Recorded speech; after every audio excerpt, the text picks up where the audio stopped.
Hello, my darling friends. Jenny Lee here. I have an interesting topic for you in this episode today. And that topic is dealing with crazy people. I would be willing to bet that every one of you can relate to crazy people. And there's so many different degrees of crazy. There's certifiably, and then there's people who appear to be normal, and they're not. And I'm pretty sure there's a little crazy in every one of us. However, there are times when, in just the course of a normal business dealing, you may run into people who are hiding the fact that they're off balance, that they're not really who they appear to be. And I don't want to say that they're deceptive necessarily. I think that's a different kind of person.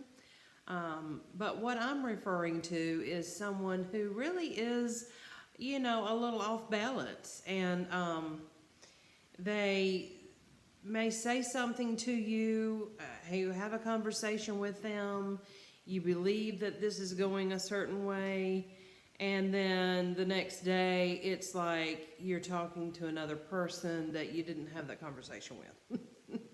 And I'm saying this because this is fresh off of an experience that I recently had with such person. And so I really want to find out if you've experienced some of the same things. But this is the example. I found a commercial property that I thought was really great for a business that I have, that we needed something that was a great location for traffic. And this place had just been newly renovated. It was very attractive, and it was a great price. So, hey, you can't get any better than all of that. So, met with the owner, and she was a lovely lady, older lady, and so we just had a really nice, long chat, and felt like, we had a good connection, and ended up coming back for a second meeting that same day, and then told her that we would take the place. And she was so relieved. She was so happy to hear that. And so anyway, I really was just, this is all positive. And so we happened to go by there like the next day, and there were other people there looking at the place.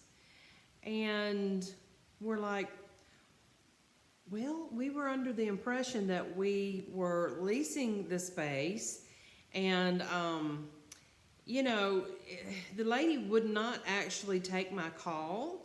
And so I left her a message because there was some confusion about I wanted some flooring replaced in the second part of this commercial property, which was an older property. It had not been renovated. And she had told me she didn't have the money, and I said, you know what, I'll just do that at my cost. It's what I needed, it's what I wanted, and we were going to do a 3-year lease. So anyway, she would not return my call. And then finally, the next day, she returned my call and left me a voicemail and said, I've offered the commercial office to someone else, but you can have the other property. Yeah, that was not what we discussed. That was not what I was interested in. The other property did require that I change out the flooring to meet my taste standards, and I was going to do that at my cost, which was going to benefit her, obviously. So I thought about a lot of different responses. And so, there's a magical space between when someone tells you something that makes you unhappy, makes you disappointed, there's a space between receiving that information and delivering your response.